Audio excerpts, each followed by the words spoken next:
Hello everyone, आप सभी का स्वागत है आपके अपने यूट्यूब चैनल विपिन कुमार अभी में। तो आज हम लोग बिहार बोर्ड की 8वीं कक्षा का विज्ञान देखेंगे, जिसमें से चैप्टर सेकेंड देखेंगे। ठीक है, हम लोग फर्स्ट चैप्टर देख चुके हैं और मैथ भी 2 चैप्टर समाप्त हो चुका है। यदि आप नहीं देखे हैं तो आप हमारे प्ले लिस्ट में जाके उसको देख सकते हैं। ठीक है, उसका लिंक आपको वीडियो के डिस्क्रिप्शन बॉक्स में मिल जाएगा। तो चलिए हम लोग आज दूसरा चैप्टर देखते हैं, जिसमें त्वरित और भूकंप के बारे में जानेंगे। चलिए स्टार्ट करते हैं।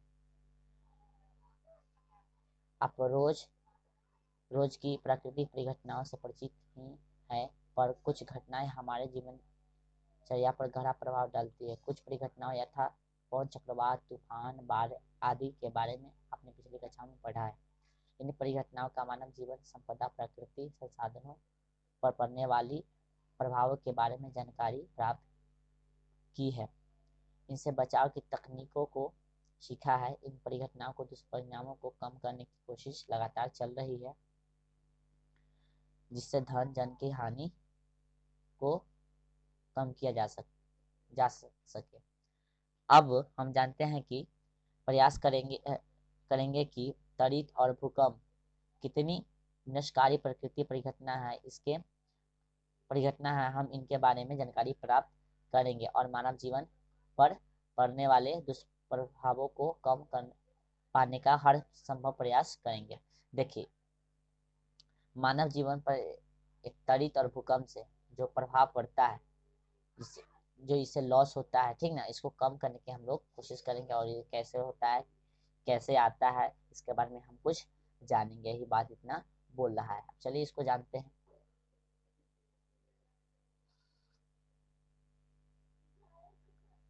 जैसे देखिए, तड़ित यानी लाइटनिंग, तड़ित के बारे में समझेंगे क्या होता है तड़ित से। ठीक है, और पढ़ेंगे। आपने पोल, बिजली खंभे में लगे बिजली के तारों के बीच हिलने डुलने के कारण चमक एवं खड़खड़ाहट उत्पन्न होते देखा होगा।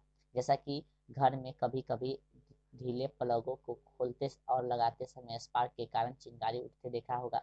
उसी प्रकार क्या आपने अक्सर अंधेरे में ऊनी और पॉलिस्टर कपड़े उतारते समय चीट चीट की आवाज़ सुनी है, या छोटी छोटी चिंगारी देखी है? क्या आप अपने हाथ पर प्लास्टिक का स्केल लगाकर कागज के छोटे छोटे टुकड़ों में उसे सटाकर देखा है? प्रश्न उठता है, आखिर एक कागज के छोटे टुकड़े क्यों सटे? कपड़े उतारते समय चिंगारी क्यों निकली? आकाश में विशाल स्तर की चिंगारियां क्यों दिखती है? तड़ित भी एक विशाल स्तर की चिंगारी है। ठीक है, जैसे हम लोग घर में क्या करते हैं, यदि घर में आप देखते होगा कि पलक जब लगाते होगा तो थोड़ा थोड़ा थोड़ा इधर उधर वायर होता था, क्या करता है, चर चर चर चर यानी कड़कड़ाहट की आवाज सुनाई देने लगता है। या हम स्वेटर भी खोलते हैं तो उसमें क्या, चिट चिट का आवाज सुनाई देने लगता है। तो ही ये सब मतलब, ये भी एक प्रकार का क्या है, तड़ित ही है, तड़ित है। ठीक है, लेकिन जो ये तड़ित अभी हम लोग पढ़ेंगे, ये भी एक विशाल प्रकार का चिंगारी है, जो मतलब विशाल प्रकार का चिंगारी है। उसके बारे में अभी हम लोग देखेंगे। आगे देखिए क्या बोल रहा है, समझेंगे इसको।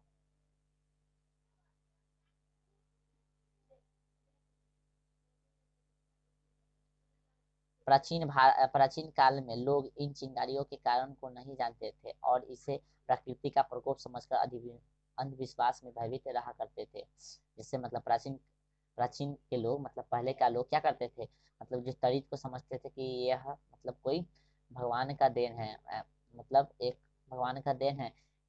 तो ये मतलब ये समझ के अंधविश्वास करके, मतलब इस पे भगवान का देन समझ के क्या करते थे, इससे भयभीत यानी डरा हुआ रहते थे। ठीक है, हम अनेक क्रियाकलापों द्वारा यह जानेंगे कि रगड़ से विद्युत पैदा होती है और संपर्क में नहीं रहने के बाद भी एक वस्तु से दूसरी वस्तु की ओर प्रभावित होती है। इस प्रभाव को विद्युत उत्सर्जन कहा जाता है, जिस कारण तीव्र प्रकाश चिंगारी के रूप में उत्पन्न होता है। ठीक है, चलिए समझेंगे आगे। सर्वप्रथम अमेरिकी वैज्ञानिक बेंजामिन फ्रैंकलिन ने बादलों में रगड़ के कारण उत्पन्न होने वाली विद्युत की उपस्थिति को दर्शाया था। मतलब जो बादल में जो होता है विद्युत उत्पन्न, उसके बारे में सर्वप्रथम कौन बताया था? तो अमेरिकी वैज्ञानिक बेंजामिन फ्रैंकलिन ने बताया था। ठीक ना, चलिए इसको देखते हैं, समझते हैं। रगड़ के कारण उत्पन्न होने वाले विद्युत की उपस्थिति को दर्शाया कौन था? तो सर्वप्रथम कोई पूछेगा तो आपसे तो बताइएगा अमेरिकी वैज्ञानिक बेंजामिन फ्रैंकलिन ने। ठीक है, उन्होंने अपने पतंग से नुकीला चालक लगाया। पतंग की डोर रेशम की थी, नीचे डोर में एक धातु की चाबी बांध दी। पतंग जब बादल के पास गया तो वहां से विद्युत आवेश नमी युक्त रेशम के धागे से संचालित होकर चाबी में आया। जब बेंजामिन उस चाबी के समीप अपनी अंगुली ले गए तो उन्हें झटका लगा और चिंगारी दिखी। यह अब तक पहली बार साबित हुआ कि आकाश में कड़क बिजली के कारण ही होता है और वह जमीन पर लाई भी जा सकती है। मतलब क्या हुआ, तो जो अमेरिकी वैज्ञानिक बेंजामिन फ्रैंकलिन, वो उन्होंने क्या किया कि एक वो अपने पतंग में क्या किए, नुकीले से नुकीले से चालक लगाया, ठीक है, और पतंग को बादलों में भेजे और उसमें रेशम के डोर में क्या बांध दिए थे, वो अपना चाबी एक लगा दिए थे, ठीक ना। जब बादल में वहां पहुंचा उनका पतंग, ठीक है, तो वहां चाबी को वो छूते हैं तो उनको क्या हुआ, उनको मतलब पता कुछ महसूस हुआ कि जब अंगुली समीप ले जाते तो उनको क्या, एक झटका सा, मतलब छोटा सा झटका लगा और चिंगारी दिखी, ठीक है। और यह पहली बार मतलब हुआ था, पता चला था कि वो बादल में जो है जो करकराहट होती है बिजली के कारण ही होती है और उसे जमीन पे लाया जा सकता है, ठीक है। परंतु परंतु आपको यह प्रयोग कदापि नहीं करना है, क्योंकि पतंग से होकर बिजली की अत्यधिक मात्रा भी आ सकती है। देखिए, बोल रहा है कि ये जो प्रयोग फ्रैंकलिन ने किया था वो प्रयोग आपको नहीं करना है, क्योंकि जरूरी नहीं है कि उस समय कम आया था तो हर बार कम ही आएगा। कभी कभी क्या होगा कि जो होता है उसका झटका ज्यादा भी आ जाएगा, यानी बिजली का जो झटका होगा ज्यादा भी आ जाएगा, जिससे मौत भी हो सकती है। चलिए आगे पढ़ते हैं, उसमें समझ में आएगा। बेंजामिन के प्रयोग को आजमाने के लिए रूसी वैज्ञानिक चीरमैन ने इस प्रयोग को दोहराया। मतलब जो बेंजामिन फ्रैंकलिन के जो प्रयोग था उसको दोहराने के लिए, आजमाने के लिए, समझने के लिए रूसी वैज्ञानिक चीरमैन ने इस प्रयोग को दोहराया। उनकी पतंग ने विद्युत की अत्यधिक मात्रा को खींच लिया, जिसके झटके से चेयरमैन फौरन स्वर्ग सिधार गए। देखिए क्या हुआ, जब वही प्रयोग ई किए रूसी वैज्ञानिक चीरमैन ने चीरमैन जब किए वही प्रयोग को दोहराया उनके प्रयोग को जानने के लिए, तो क्या हुआ, इनकी मौत फौरन ही हो गई, क्योंकि उनकी पतंग जो था अत्यधिक, बहुत ज्यादा जो क्या था, विद्युत की मात्रा को खींच लिया था, जिसके झटके से चीरमैन की फौरन मौत हो गई। परंतु इस बलिदान ने तड़ित चालक की आवश्यकता और आविष्कार की सोच को जन्म दे दिया। और जब ये मरे तो आदमी को समझ में आ गया, तो क्या हुआ, तड़ित चालक की आवश्यकता और आविष्कार की सोच को जन्म दे दिया। मतलब आदमी को पता चलने लग गया था कि बादलों में जो कड़कड़ाहट होती है तो ये बिजली के कारण ही होती है, ठीक है। अब चले समझते हैं रगड़ से आवेशन। रगड़ से आवेशन कैसे होता है उसको समझते हैं थोड़ा।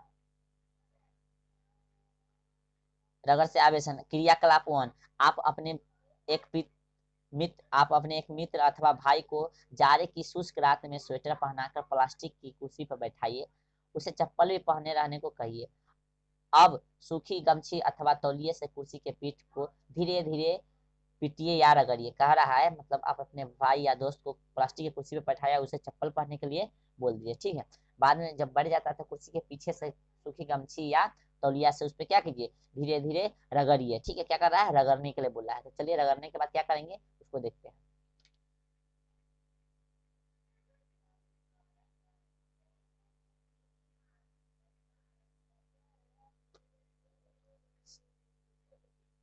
थोड़ी देर तक ऐसा करने के बाद आप टेस्टर उसके शरीर में सटाइए, टेस्टर का बल्ब जल उठेगा। यदि कमरा अंधेरा हो तो यह प्रयोग और भी रोचक होगा। और रगड़ने के बाद क्या कीजिए, थोड़ा देर के बाद टेस्टर उसके बॉडी में यानी शरीर में लगाइए, सटाइए। सटाइए तो क्या होगा, टेस्टर का जो बल्ब होता है वो जल उठेगा। यदि मतलब ये जो काम आप ये प्रयोग करेंगे किसी अंधेरा कमरे में करिएगा तो यह और रोचक प्रयोग हो जाएगा, ठीक है।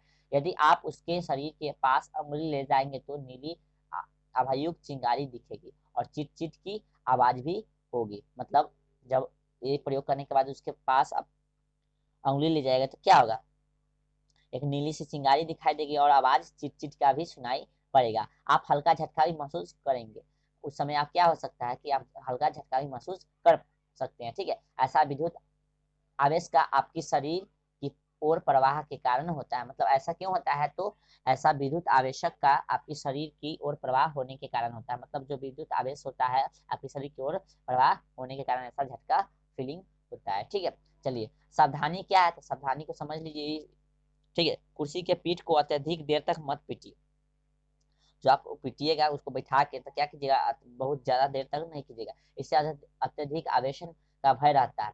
नंगे पैर रहने से आपको तेज झटका भी लग सकता है, और नंगे पैर तो रहिएगा ही नहीं, नहीं तो क्या होगा, तेज झटका लगेगा, ठीक है। और तेज झटका से बहुत ज्यादा कुछ हो सकता है। आई होप कि समझ गए होंगे ये क्या हो सकता है। आपने कभी सोचा है कि जब आप अपने हाथ टीवी स्क्रीन को पास ले जाते हैं तो आपके रोए क्यों खड़े हो जाते हैं? आप ये प्रयोग आज नहीं किए तो आज करके देखिएगा। आप जब क्या होगा, टीवी चालू होगा तो आप अपने हाथ को क्या कीजिएगा, टीवी के स्क्रीन के पास ले जाइएगा, तो क्या होगा, आपका जो रुआ होता है खड़ा हो जाएगा, ठीक है। अब क्रियाकलाप 2 देखते हैं क्या कर रहा है। निम्नलिखित तालिका में दी गई वस्तुओं तथा पदार्थ एकत्र कीजिए, उस वस्तु के नाम के सामने अंकित पदार्थ से रगड़ कर आवेशित कीजिए और अपने अवलोकन को नोट कीजिए। आप इस तालिका में और भी वस्तुएं तथा पदार्थ जोड़ेंगे, जोड़ पाएंगे, ठीक है, जोड़ सकते हैं। चलिए इसको समझते हैं। वस्तु है जिसे रगड़ना है, पदार्थ जिससे रगड़ना है, ये ऐसा वस्तु है जिसमें इस दोनों को रगड़ना है। अब कह रहा है कागज के टुकड़े अन्य छोटे कण भूसी आदि को आकर्षित करती है या नहीं, ठीक है।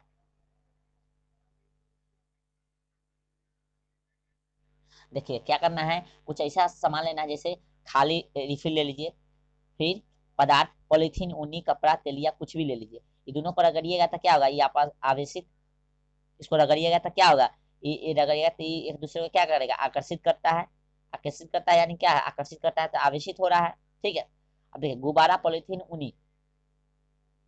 अब गुब्बारा को लीजिए, पॉलीथीन और ऊनी कपड़ा, सूखे बाल को लीजिए। अब इसको भी क्या कीजिए, दोनों को क्या कीजिए, रगड़िए। रगड़ने के बाद क्या होता है, कागज एक दूसरे का मतलब ये दोनों जो एक दूसरे का आकर्षित, मतलब क्या करता है, आकर्षित करता है या नहीं। यदि करेगा तो हाँ इसमें लिखेगा, नहीं करेगा तो नहीं लिखेगा। और आवेशित करेगा तो आवेशित लिखिएगा, आवेशित नहीं करेगा तो क्या, अनावेशित लिखिएगा। रबर को ऐसे ही करिए, स्टील का चम्मच का भी, और पॉलिथीन, ऊनी कपड़ा, ये दोनों का भी वही करके देखिए, ठीक है, मतलब वैसा ही करके देखिए। करके देखिएगा, आपको क्या होता है इस तरीका में भर लीजिएगा, ठीक है। चलिए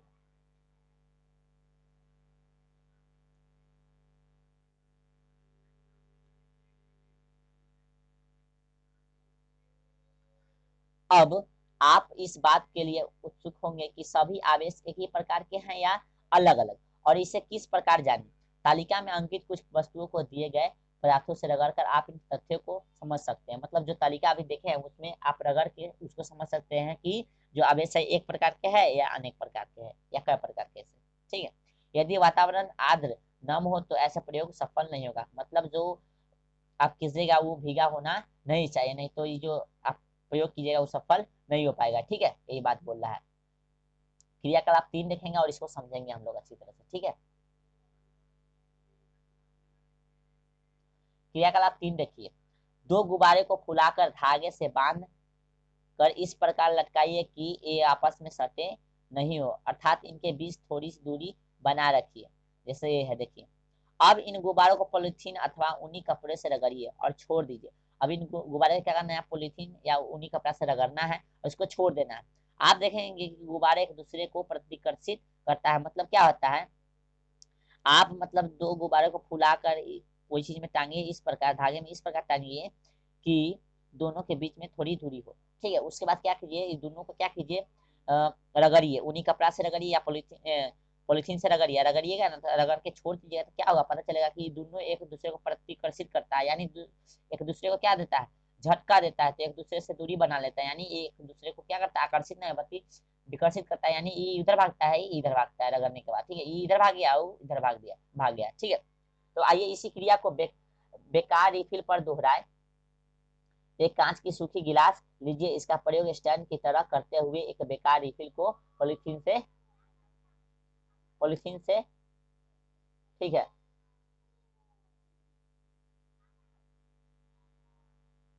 आइए इस पर आइए इस क्रिया को बेकार रिफिल पर दोहराए।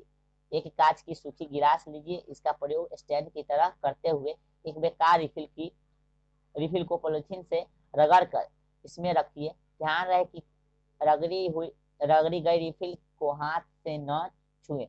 अब दूसरी रिफिल पॉलिथीन से रगड़कर उसके पास लाइए। अपने अवलोकन को नोट कीजिए, क्या रिफिल एक दूसरे को प्रतिकर्षित करती है। पुनः एक रिफिल को रगड़कर गिलास में रखिए और अब एक बैलून जो रिफिल से अलग पदार्थ की बनी है को पॉलिथीन अथवा ऊनी कपड़ों से रगड़िए और उसे गिलास में रखिए। अब इसी रिफिल के पास लाइए लाइए। क्या आप पाते हैं कि ये दोनों एक दूसरे को आकर्षित करते हैं? ठीक है, तो जैसे देखिए इसको कैसे करना है, इधर देखिए जस्ट इधर दिया हुआ है, उसी करिए, जस्ट ऐसे ही कीजिएगा। और ठीक है, उसको एक बार और पढ़ लीजिएगा, समझ में अच्छा से आ जाएगा। चलिए अब इसको देखते हैं। आइए ये तीनों क्रिया को अवलोकन कर विचार करते हैं। तीनों क्रिया जो हम किए हैं उस पर विचार करते हैं, क्या होता है नहीं होता है। ठीक है, ऐसा ही करना है। देखिए 2 गिलास लेना है, उसमें क्या करना है, एक तो रगड़ के छोड़ देना है, रगड़ के रख दीजिएगा, फिर रगड़ के रखिएगा तो उसको फिर इसमें रखिएगा, फिर जो यहाँ है रगड़ के इसमें रखिएगा एक गिलास में, फिर बैलून को उन्हीं कपड़ा से रगड़ के यहाँ लाना है। ठीक ना, तो देखना है कि आकर्षित एक दूसरे को करता है या विकर्षित करता है, यानी एक दूसरे को खींचता है या एक दूसरे से दूर हटता है, वही देखना है। चलिए इसके आइए इन तीनों क्रियाओं के अवलोकन पर विचार करें, मतलब जो क्रिया अभी हम किए हैं उस पर विचार करते हैं कि क्या हुआ है, नहीं हुआ है, कैसे हुआ है।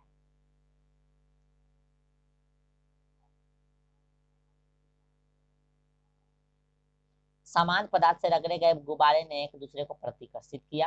मतलब समान चीज से जो जिसको रगड़े हैं, गुब्बारे को रगड़े तो क्या किया, एक दूसरे को, मतलब क्या किया, एक दूसरे को, मतलब समान गुब्बारे को जब रगड़े थे एक दूसरे से क्या हुआ, प्रतिकर्षित किया, यानी प्रतिकर्षित करने का मतलब क्या, दूर हटा। समान पदार्थ से रगड़े जाने के कारण समान आवेश पाकर एक रिफिल ने दूसरे को प्रतिकर्षित किया। समान रिफिल से रगड़े जाने के कारण क्या, समान आवेश पाकर, मतलब समान चीज से रगड़े हैं, यानी समान रिफिल से रगड़े हैं, तो समान रिफिल से रगड़ने के बाद क्या हुआ, एक दूसरे से दूर हटा, यानी प्रतिकर्षित किया। दूर हटने का मतलब क्या होता है, प्रतिकर्षित करना। ठीक है, प्रतिकर्षित करने का मतलब होता है दूर हटना। परंतु एक गुब्बारे और रिफिल में असमान आवेश होने के कारण एक दूसरे को क्या किया, आकर्षित कर लिया। जैसे यहाँ देखिए ऊपर, जैसे इधर बैलून वाला देखे थे, रिफिल वाला और बैलून को जब एक दूसरे को रगड़ने के बाद जब सटाए तो क्या हुआ, एक दूसरे को आकर्षित कर लिया। आकर्षित करने का मतलब क्या होता है, एक दूसरे की ओर आ गया। ठीक ना, क्या अब हम यह कह सकते हैं कि आवेश दो प्रकार के होते हैं और यह निर्णय ले सकते हैं कि असमान आवेश एक दूसरे को आकर्षित और समान आवेश एक दूसरे को प्रतिकर्षित करते हैं। कहने का मतलब अब तो पता चल गया ना कि आवेश दो प्रकार के होते हैं, एगो होता है समान, एगो असमान। समान आवेश को क्या कीजिएगा, समान आवेश को रखिएगा तो क्या होगा, एक दूसरे को क्या कर देगा, विकसित करेगा। एक मतलब विकसित करने का मतलब क्या, एक दूसरे से दूर भागेगा, और एक दूसरे से दूर भागेगा। और असमान जो होगा क्या होगा, एक दूसरे के करीब आएगा, यानी एक दूसरे को आकर्षण करेगा, एक दूसरे को खींचेगा, आकर्षित करेगा। ठीक है, यही बोल रहा है। सामान्यता के अनुसार कांच की छड़ को रेशम के कपड़े से रगड़ने पर यह धनावेश अर्जित करता है। आप इसकी जांच भी कर पाएंगे। देखिए बोला है कि मान्यता के अनुसार कांच की छड़ को जब रेशम के कपड़े से रगड़ते हैं तो क्या होता है, यह धनावेश अर्जित करता है। कौन, कांच। कांच का छड़ जो होता है ना, कांच के छड़ को जब कांच के छड़ को जब उन्हीं कपड़े से, उन्हीं उन्हीं ना बोला, रेशम की कपड़ा से रगड़ने के बाद क्या होता है, जो कांच होता है वो क्या करता है, क्या चीज अर्जित करता है, तो धन अर्जित करता है, यानी धन आवेश अर्जित करता है। अब क्रियाकलाप में हम लोग देखेंगे कि कैसे कोई चीज धन अर्जित करता है या ऋण अर्जित करता है। चलिए समझते हैं क्रियाकलाप 4 को। आप पॉलिथीन से रगड़ी गई रिफिल को धागे से बांधकर लटका दीजिए। क्या बोला है, आप पॉलिथीन से रगड़ी गई रिफिल को धागे से बांधकर लटका दीजिए। समीप रेशमी कपड़े से रगड़ी हुई कांच की छड़ लाइए। आप क्या पाते हैं, रिफिल और कांच,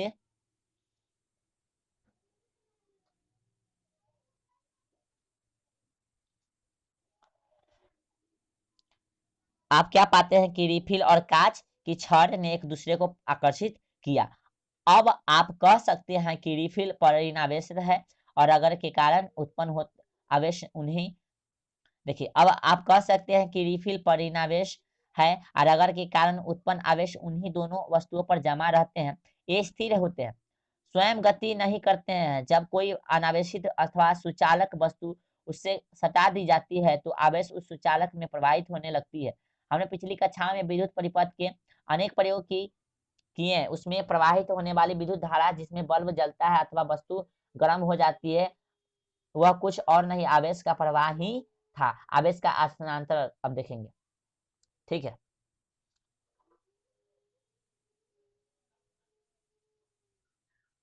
क्रियाकलाप 5, प्लास्टिक अथवा कांच की चौड़े मुंह वाली पारदर्शी बोतल लीजिए। प्लास्टिक अथवा कांच की एक चौड़े मुंह वाली क्या कीजिए, प्लास्टिक बोतल लीजिए। मुंह के साइज से थोड़ा बड़ा गत्ते यानी कूट का टुकड़ा काट लीजिए जस्ट लाइक ऐसे।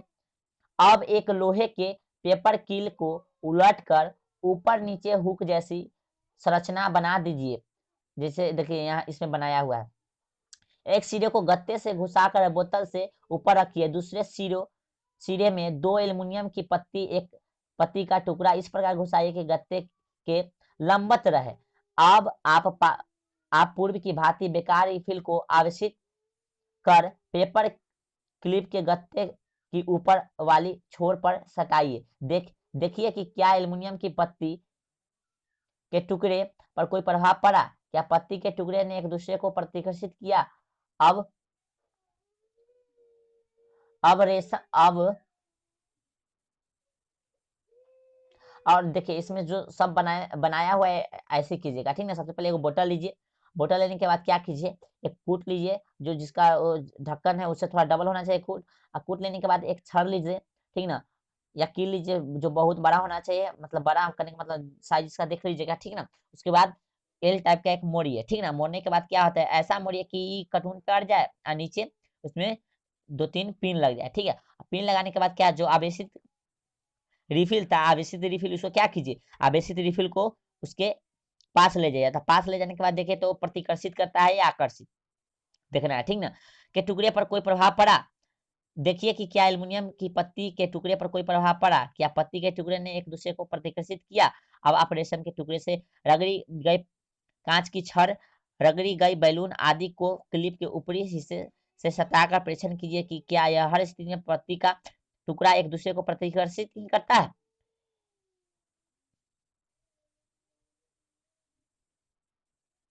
क्या आप ये कह सकते हैं कि आवेशित वस्तुओं से आवेश सुचालक हुक से होकर एल्युमिनियम की पत्ती के टुकड़े को अवशोषित कर रहा है, और समान आवेश होने के कारण यह एक दूसरे को प्रतिकर्षित कर रहा है। कहने का मतलब क्या है, एल्युमिनियम की पत्ती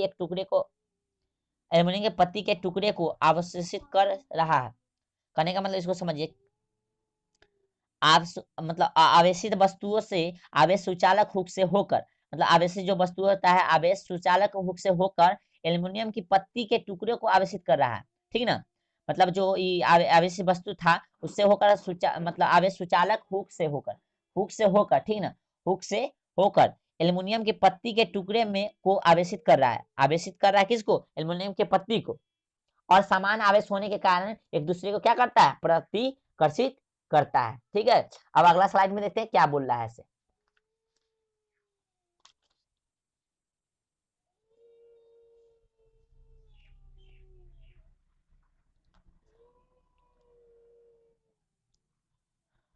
कोई वस्तु आवेशित है अथवा नहीं, इसकी जांच करने के लिए बनाई गई इस युक्ति को विद्युतदर्शी कहते हैं।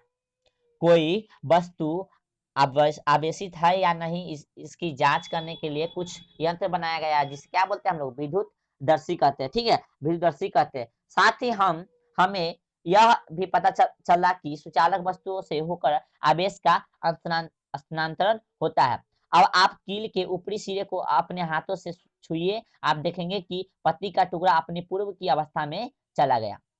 इसका अर्थ है, कहने का मतलब क्या है, साथ ही हमें यह भी पता चला कि सुचालक वस्तु से होकर आवेश का हस्तांतरण होता है। अब आप कील के ऊपरी सिरे को अपने हाथों से छुइए, आप देखेंगे कि पत्ती का टुकड़ा अपनी पूर्व की अवस्था में चला गया। इसका अर्थ यह है कि पत्ती के टुकड़े का आवेश आपके शरीर में आया और आवेश वह अनावेशित हो गया। यह आवेश हमारे शरीर से होकर पृथ्वी में चला गया, और हमारा पृथ्वी में क्यों चला गया, क्योंकि हमारा शरीर क्या होता है, विद्युत का सुचालक होता है, इसलिए पृथ्वी में वह चला गया, ठीक है। और उसके बाद जो पत्ती था स्थिर हो गया, जो अवस्था में था वही में हो गया, ठीक है।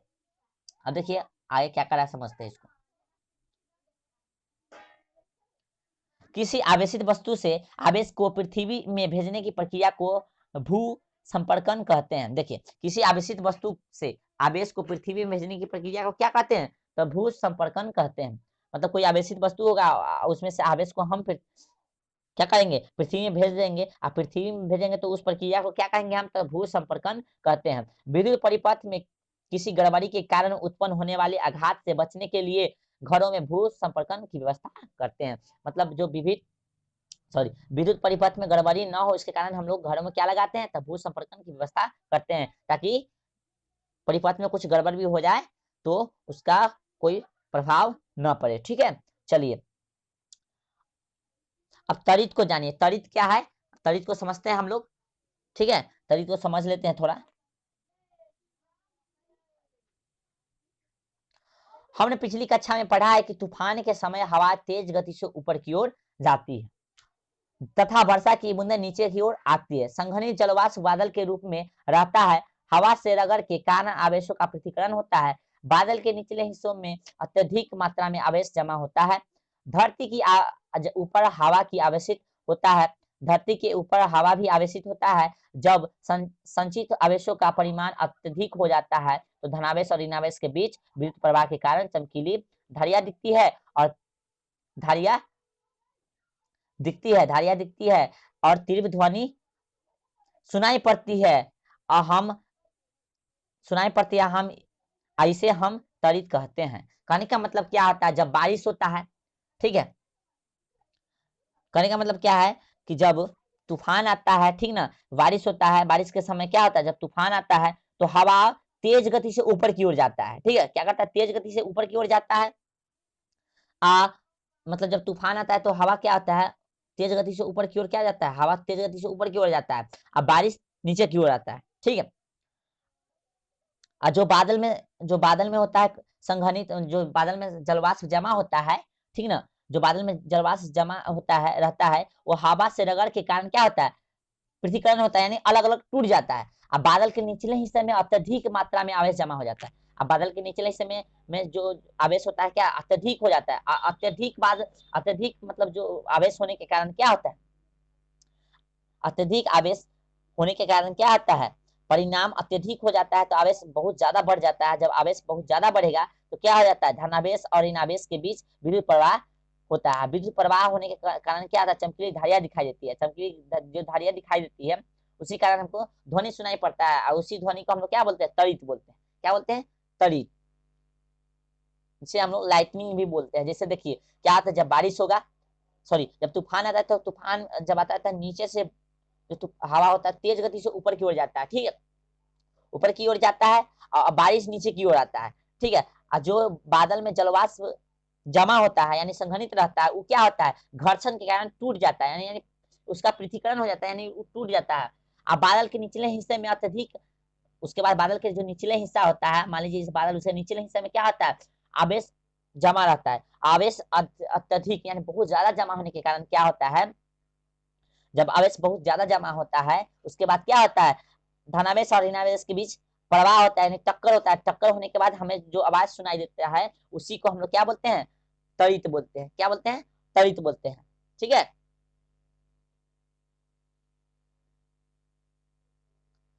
आवेशों के मिलने तथा पृथ्वी तक आ जाने की इस क्रिया को विद्युत विसर्जन कहते हैं। और वही चीज आवेश जो होता है, आवेश मिल जाता है और पृथ्वी तक आ जाने की इस प्रक्रिया को क्या बोलते हैं, विद्युत विसर्जन कहते हैं। जब ऊपर से जब विद्युत नीचे चला जाता है तो उसी को हम अपना भाषा में क्या बोलते हैं कि लौका गिर गया या वगैरह वगैरह। ठीक है, चलिए अब इसको समझते हैं आगे। फिर क्या करा है, तड़ी से सुरक्षा का उपाय भी बता रहा है। तो तड़ी से सुरक्षा के लिए हम क्या क्या उपाय कर सकते हैं उसको समझना है। तो तड़ी से सुरक्षा, तड़ी से सुरक्षा का मतलब समझिए, तड़ी झंझा अथवा तूफान के समय खुला स्थान सुरक्षित नहीं होता है। मतलब जब तड़ी तो गिरता है तो क्या होता है, जब आप झंझा अथवा तूफान के समय खुला स्थान सुरक्षित नहीं होता है, मतलब खुला स्थान में आप नहीं रहिए। ठीक ना, किसी घर अथवा छत के अंदर की जगह ही सुरक्षित स्थान होता है। यदि आप किसी बस कार आदि में यात्रा कर रहे हैं तो उसकी खिड़कियां दरवाजे आदि बंद कर ले, उसके बाद अंदर रहना ही सुरक्षित होता है। खुले मैदान में नहीं रहिए, मकान की खुली छत, खेत अथवा बड़े वृक्षों के नीचे नहीं रहे।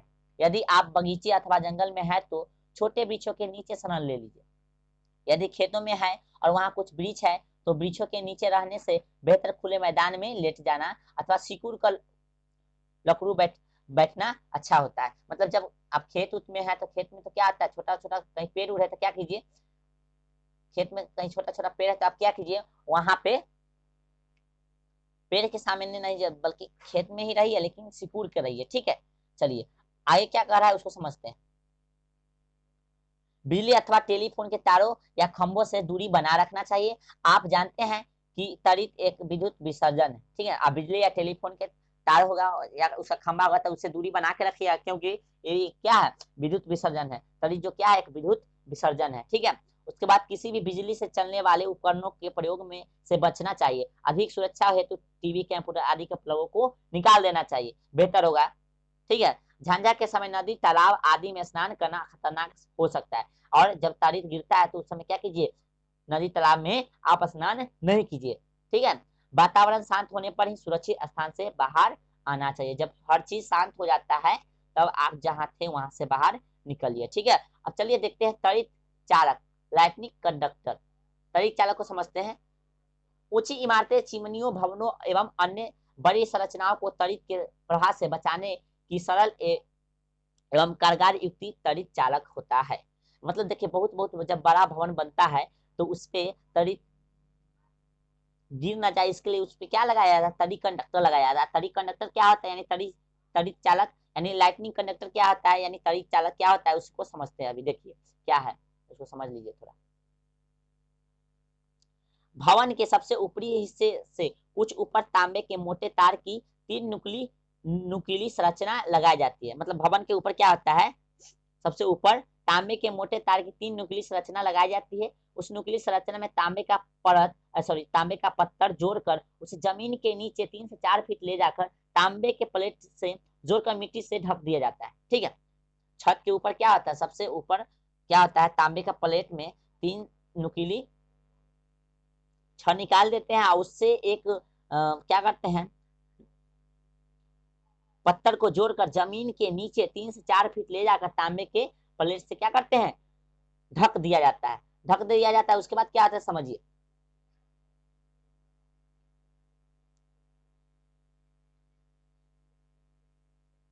इससे भवन, इमारतें आदि त्वरित सुरक्षित हो जाती है, क्योंकि इस तांबे की पत्थर से होकर आवेश पृथ्वी में चला जाता है। क्या आप बता सकते हैं कि त्वरित झंझा के समय इस तार को नहीं छूना चाहिए। घर में लगे पानी के पाइप को छूना भी आपको हानि पहुंचा सकता है। बिल्कुल, जब वो आता है तो उस समय तार को भी नहीं छुएगा, ठीक ना। घर में मतलब कह रहा है कि घर में लगे पानी पाइप को छूना भी आपको हानि पहुंचा सकता है, तो ध्यान दीजिएगा। अब जानेंगे भूकंप के बारे में, थोड़ा समझ लेते हैं कि भूकंप क्या है, यानी अर्थ क्विक क्या है, ठीक है।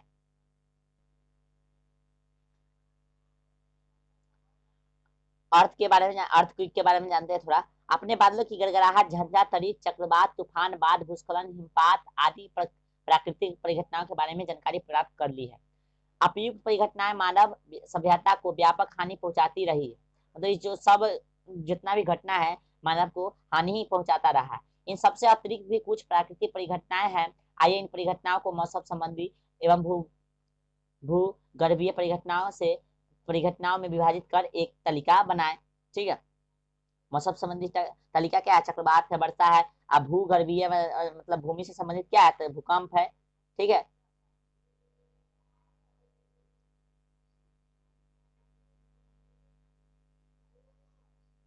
इस तालिका को आगे बढ़ाने का प्रयास कीजिए। उपयुक्त परिघटनाओं में कुछ तो मानव सभ्यता के लिए लाभकारी है और कुछ अत्यंत विनाशकारी विज्ञान एवं तकनीकी के विकास में से हम बोल रहा है। इस तालिका में तो कुछ तो है कि लाभकारी भी है और कुछ क्या है, विनाशकारी भी है। जैसे बोले तो वर्षा तो है लाभकारी, लेकिन ज्यादा वर्षा भी हो जाता है तो क्या होता है, वो ज्यादा लाभ नहीं करता है, बल्कि बाढ़ ला देता है, तो उससे भी हानि होता है। लेकिन भूकंप से तो लाभ है ही नहीं, ठीक ना, समझ लीजिए। अब मानव सभ्यता के लिए लाभकारी है और कुछ नहीं, तो छोड़िए। विकास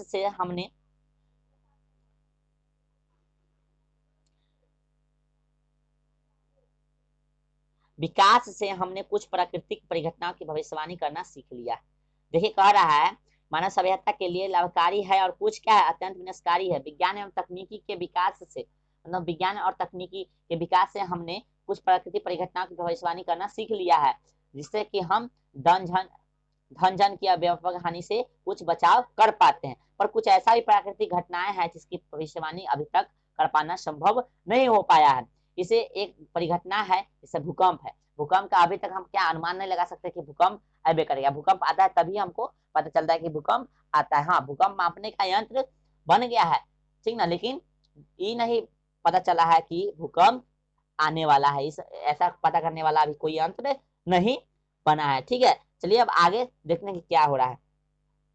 भूकंप क्या होता है, भूकंप होने से क्या होता है, इसके प्रभाव को कम से कम करने के लिए हम क्या क्या कर सकते हैं, इसको थोड़ा समझते हैं।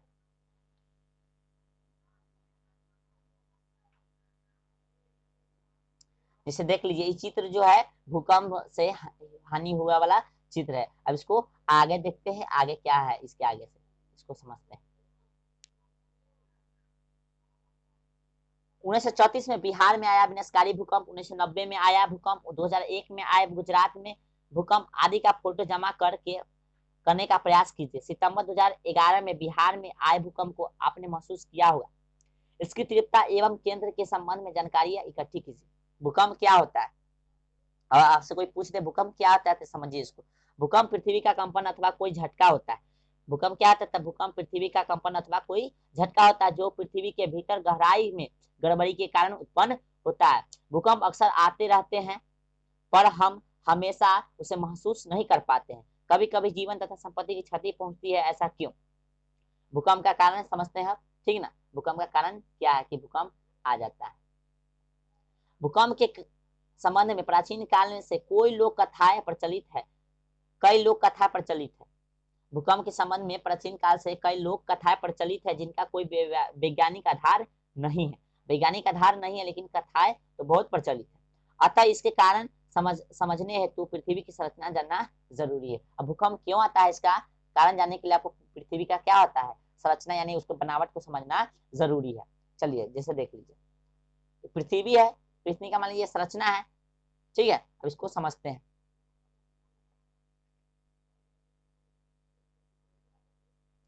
जैसा कि चित्र में स्पष्ट है कि पृथ्वी की परत टुकड़ों में विभाजित है। कहने का मतलब क्या है, पृथ्वी का जो परत है क्या है, टुकड़ों में विभाजित है, ठीक है।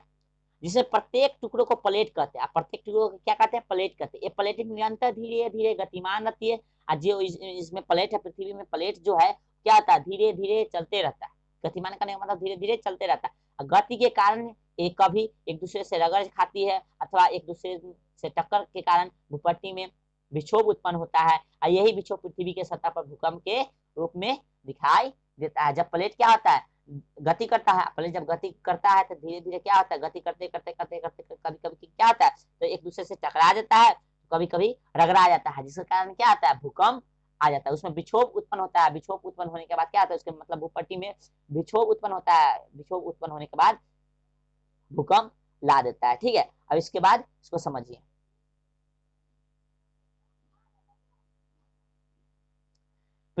पृथ्वी के भूपट्टी पर कंपन ज्वालामुखी के फटने, उल्कापिंड के पृथ्वी से टकराने अथवा किसी भूमिगत नाभिक के विस्फोट के कारण भी उत्पन्न हो सकते हैं।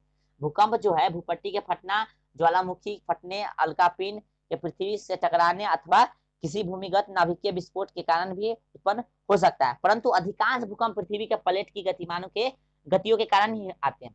मतलब क्या होता है, इतना चीज भूपट्टी, ज्वालामुखी के फटने, उल्कापिंड के पृथ्वी से टकराने इत्यादि से पृथ्वी हिल सकता है, यानी भूकंप आ सकता है। लेकिन अधिकांश भूकंप जो होता है क्या होता है, प्लेट टकराने या प्लेट को रगड़ाने से ही भूकंप आता है, ठीक है। जहाँ प्लेटी की सीमा दुर्बल क्षेत्र में होती है वहां भूकंप आने की संभावना अधिक होती है। मतलब जहाँ प्लेटों की सीमाएं दुर्बल क्षेत्र में होती है वहां भूकंप आने की संभावना अधिक होती है।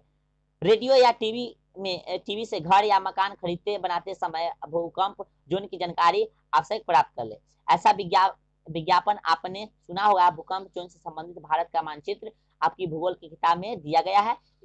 उस मानचित्र में अपने राज्य की स्थिति का पता लगा कीजिए। आप राज्य में अपने जिले की स्थिति किस जोन में है इसका पता करना कोशिश करना। बोल रहा है कि भूकंप जब होता है, ठीक ना, या कहीं आप रूम खरीदते हैं या घर खरीदते हैं तो उसका पता कर लीजिए, ठीक ना। तभी उस जोन में आप क्या कीजिए, रूम खरीदिए या जमीन खरीदिए, चाहे वहां पे घर बनाइए, ठीक ना। अब बोल रहा है कि आपके क्लास में आगे जो चैप्टर है उसमें भूकंप के बारे में पढ़ने के लिए दिया हुआ है, तो उसको विस्तार रूप से पढ़ने के लिए बोल रहा है। मतलब क्या बोला, भूकंप जो से संबंधित भारत का मानचित्र आपकी भूगोल में बोल रहा है कि मतलब भूकंप से संबंधित जो बोला, भूकंप से संबंधित जो है मानचित्र हमको आगे की क्लास में पढ़ने के लिए भूगोल की किताब में दे दिया है, ठीक है। चलो, किसी भूकंप की शक्ति के परिमाण को रिएक्टर पैमाने पर व्यक्त किया जाता है। अब भूकंप के कोई भूकंप है, कितना शक्तिशाली आया भूकंप, तो उसको हम लोग क्या चीज से मापते हैं, तरीय रिक्टर से। क्या चीज से? रिक्टर से मापते हैं। चलिए, रिक्टर क्या आता है इसके बारे में आगे है दिया हुआ, पढ़ने के लिए आप समझेंगे इसको, ठीक है। अब हम लोग देखेंगे भारत में आए भूकंप की सूची रिएक्टर पैमाने की के माप के साथ कब आया था, इसके बारे में समझेंगे, ठीक है। उपयुक्त तालिका से स्पष्ट है कि रिक्टर पैमाने पर अधिक माप ज्यादा क्षति पहुंचाता है। मतलब जितना माप अधिक आगे बढ़ेगा, जितना इसमें आगे बढ़ेगा, वो उतना ही ज्यादा क्षति बताएगा ये, ठीक है। प्रारंभ में भूकंप मापने की विधि मालूम नहीं थी। विज्ञान एवं तकनीकी विकास के क्रम में रॉबर्ट मैलेट, जॉन मिल थुइंग और ग्रे के सहयोग से सतह भूकंप मापी विकसित किया गया। भारत में मिल्स भूकंप मापियों का उपयोग प्रारंभ में 1905 में शिमला, मुंबई और कोलकाता की वेधशाला में थुइंग भूकंप मापी लगाए गए। इसके बाद अन्य भूकंप मापियों का प्रयोग प्रारंभ हुआ। भूकंप से बचाव। अब भूकंप से बचाव कैसे करेंगे ये समझेंगे हम लोग, ठीक ना, कि भूकंप से बचाव कैसे कर सकते हैं। चलिए इसको समझते हैं। भूकंप से बचाव। क्या आपने सोचा है कि गड्ढे वाली जगहों को भरकर तालाबों और एवं पोखरे के समीप घर बनाने से क्यों बचा जाता है? भूकंप आने पर इन स्थानों पर बने घर जल्दी गिरते हैं। अब भूकंपरोधी घरों को बनाने की तकनीक भी विकसित हुई है, जिसके अनुसार घर बनाकर भूकंप के व्यापक प्रभाव से बचा जा सकता है, ठीक है। अब जो है घर बन गया तो हम जांच भी सकते हैं, यानी पता कर सकते हैं कि भूकंप रोधी जगह है या भूकंप यहाँ आएगा या नहीं, ये पहले हम जान सकते हैं, ठीक ना। चलिए, इसके अलावा हमें भूकंप से बचाव के लिए आवश्यक सावधानियां बरतनी चाहिए, ठीक ना। इसके अलावा भी सावधानियां हमको बरतनी चाहिए कि भूकंप आता है तो, ठीक ना। यदि आप घर के अंदर है, यदि घर के अंदर है तो क्या करना चाहिए इसे समझिए। किसी मजबूत चौकी अथवा पलंग के नीचे झटकों के रुकने तक छिपे रहिए। संभव हो तो अपने सर के ऊपर तकिया आदि जैसी चीजें रख लीजिए तथा घर के कोने में खड़े हो जाइए, ठीक है, जब भूकंप आता है। अब भारी वस्तुओं से दूर हटकर रहने का प्रयास कीजिए ताकि वे वस्तुएं आपके ऊपर न गिरे, ठीक है। चलिए आगे समझते हैं। यदि आप घर से बाहर हो तो क्या करें? घर से बाहर हो तो भवनों, बिजली के तारों और वृक्षों से दूर खुले स्थान में लेट जाइए, ठीक है। चलिए अब हम लोग क्वेश्चन आंसर देखते हैं, ठीक ना। क्वेश्चन आंसर आप अपने पहले प्रयास कीजिए बनाने का, यदि आपसे नहीं बनता है तब सोल्यूशन को देख लीजिए, ठीक है। तो कुछ क्वेश्चन है उसको सॉल्व हम लोग कर लेते हैं। ये सब देख लीजिएगा, वर्ड वुड है कुछ देख लीजिएगा, ये सब पॉइंट देख लीजिएगा। अब हम लोग क्वेश्चन आंसर करते हैं। जैसे देखिए फर्स्ट क्वेश्चन क्या है, फर्स्ट क्वेश्चन तो इधर ही है। चलिए फर्स्ट क्वेश्चन क्या कह रहा है, सजातीय आवेश एक दूसरे को डैश करता है। सजातीय आवेश करने का मतलब क्या है, एक जैसा आवेश आवेश यानी एक समान आवेश, ठीक ना। तो एक समान आवेश एक दूसरे को क्या करता है, प्रतिकर्षित करता है। यानी एक समान आवेश को जब एक साथ रखिएगा तो क्या करेगा, एक दूसरे से दूर हटेगा, दूर भागेगा, जिसे क्या बोलते हैं हम लोग, प्रतिकर्षित करते हैं। विजातीय आवेश एक दूसरे को क्या करता है, तो विजातीय आवेश यानी अलग अलग यानी असमान आवेश, कहने का मतलब क्या है, आकर्षित करता है। अलग अलग आवेश रहेगा तो एक दूसरे को क्या करेगा, आकर्षित करेगा यानी एक दूसरे के करीब आएगा। तड़ी चालक तड़ी से भवन की डैश करता है। तड़ी चालक तड़ी से भवन की क्या करता है, सुरक्षा करता है यानी उसका रक्षा करता है, ठीक है। भूकंप की तीव्रता मापन डैश स्केल से किया जाता था। भूकंप को क्या चीज से मापते हैं हम लोग, तो रिक्टर स्केल से यानी रिक्टर पैमाने से, ठीक है। चलिए अब नेक्स्ट क्वेश्चन क्या कर रहा है, क्वेश्चन नंबर 2 कह रहा है कि सर्दियों में स्वेटर उतारते समय चिटचिट की आवाज होती है क्यों, ठीक है। चलिए तो इसको समझते हैं, जो ये सब क्वेश्चन है इसको हम नोट करके लिखे हुए हैं आपके लिए, ठीक ना। अब चलिए क्वेश्चन आंसर देख लेते हैं, 2 नंबर 3 नंबर 4 नंबर सबको देखेंगे, ठीक है। चलिए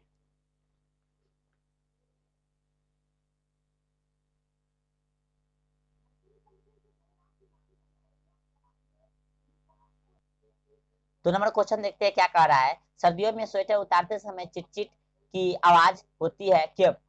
क्योंकि शरीर और स्वेटर की, इसका आंसर देखिए, क्योंकि शरीर और स्वेटर की उन दोनों पर आवेश होता है। देखिए शरीर में भी आवेश होता है और स्वेटर के उन में भी आवेश होता है, ठीक ना। जब शरीर से स्वेटर उतारते हैं तब शरीर में स्वेटर का घर्षण होता है, जब हम लोग शरीर से स्वेटर को उतारते हैं तो क्या होता है, शरीर से स्वेटर को उतारते समय तो शरीर और स्वेटर के बीच क्या होता है, घर्षण होता है। अर्थात शरीर और स्वेटर के ऊन के आवेशों के बीच घर्षण, अर्थात कहने का मतलब क्या होता है, शरीर और स्वेटर के बीच जो आवेश होता है उन दोनों आवेशों के बीच क्या होता है, घर्षण होता है। और उसी के कारण क्या होता है, घर्षण होता है, जिसके कारण चिड़चिड़ की आवाज सुनाई पड़ती है। आप चाहेगा तो नोट कर लीजिएगा वीडियो रोक करके, यानी पुश करके, ठीक है। चलिए अब थर्ड क्वेश्चन देखते हैं, थर्ड क्वेश्चन क्या कर रहा है उसके आंसर को जानते हैं। थर्ड क्वेश्चन कह रहा है, जब हम विद्युतदर्शी के ऊपरी भाग को छूते हैं तो वह अपना आवेश खो देती है, व्याख्या कीजिए। ठीक है, चलिए, क्योंकि हमारा शरीर विद्युत का सुचालक होता है, अतः जब हम विद्युतदर्शी को छूते हैं तो वह हमारे शरीर से होते हुए पृथ्वी में चला जाता है, जिस कारण से विद्युतदर्शी अपना आवेश खो देता है। कहने का मतलब क्या है कि जब हम विद्युतदर्शी को छूते हैं तो हमारा शरीर जो होता है विद्युत का क्या होता है, सुचालक होता है। जब हम उसको छूते हैं तो उसका आवेश जो होता है हमारा शरीर तले क्या होता है, पृथ्वी के नीचे चला जाता है, इसलिए विद्युतदर्शी का आवेश क्या होता है, लॉस हो जाता है, यानी उसका आवेश समाप्त हो जाता है। अब क्वेश्चन नंबर 4 क्या कहते हैं उसको समझेंगे, ठीक है। क्वेश्चन नंबर 4 कह रहा है, समझिए, भूकंप मापी का चित्र बनाकर उसके मापन विधि को लिखिए। ठीक है, तो क्या कीजिएगा, आप लोग इसका फिगर बना लीजिएगा, ठीक ना। फिगर बनाने के बाद जो अभी हम लिख रहे हैं वो लिख दीजिएगा, हो जाएगा उसका आंसर। ठीक है, चलिए जैसे देखिए, रिएक्टर स्केल भूकंप की तीव्रता मापने का एक गणितीय पैमाना है। इसे रिएक्टर मैग्नीट्यूड टेस्ट स्केल कहा जाता है। यह एक लघुगणक आधारित स्केल होता है जो भूकंप की तरंगों की तीव्रता को मापता है। ठीक है, भूकंप की तरंगों की रिएक्टर स्केल 1 से 9 तक के अपने मापक पैमाने के आधार पर मापता है। ठीक है, समझिए, मतलब क्या कर रहा है, जो रिएक्टर स्केल है एक भूकंप की तीव्रता को मापने वाला यंत्र है, जिसे हम रिएक्टर मैग्नीट्यूड टेस्ट स्केल भी कहते हैं। ठीक है, और ये जो है एक लघुगणक आधारित स्केल होता है जो भूकंप की तरंगों की तीव्रता को मापता है। अब भूकंप की तरंगों की रिएक्टर स्केल 1 से 9 तक के अपने मापक पैमाने के आधार पर मापता है। क्वेश्चन नंबर 5 देखिए क्या कर रहा है। क्वेश्चन नंबर 5, त्वरित तथा भूकंप से अपनी सुरक्षा के उपाय का वर्णन कीजिए। तो भूकंप से बचने के लिए आवश्यक सावधानियां बरतनी चाहिए। ठीक है, भूकंप से बचने के लिए क्या करेंगे, आवश्यक सावधानियां बरतनी चाहिए, जैसे क्या क्या, समझिए इसको। यदि हम घर के अंदर है तो किसी मजबूत चौकी अथवा पलंग के नीचे झटको रुकने तक छिपे रहना चाहिए। दूसरा का पॉइंट क्या आ जाएगा, भारी वस्तुओं से दूर हटकर रहने का प्रयास करना चाहिए ताकि वे वस्तुएं हमारे ऊपर न गिरे। और भी आप पॉइंट जोड़ सकते हैं, चलिए एक पॉइंट और हम जोड़े हैं, देखिए, यदि हम घर से बाहर रहे तो भवनों, बिजली के तारों और वृक्षों से दूर खुले स्थान में लेट जाना चाहिए। ठीक है, यदि घर से बाहर रहिएगा तो क्या कीजिएगा, भवनों, बिजली यानी घर और बिजली के तारों और वृक्षों से क्या कीजिएगा, पेड़ों से क्या कीजिएगा, दूर हट के कहीं मैदान में, खुले मैदान में क्या कीजिएगा, लेट जाइएगा। ठीक है, चलिए, आई होप कि आज का वीडियो आपको पसंद आया हुआ। यदि आज का वीडियो आपको पसंद आया होगा तो लाइक कीजिए और अपने दोस्तों में ज्यादा से ज्यादा शेयर कीजिए। ठीक है, और यदि पहले वाले वीडियो नहीं देखे हैं तो आपको वीडियो के डिस्क्रिप्शन बॉक्स में प्लेलिस्ट का लिंक मिल जाएगा, उसको जाके आप देख लीजिए। ठीक है, यदि अच्छा लगे तो लाइक कीजिए। आज के लिए धन्यवाद।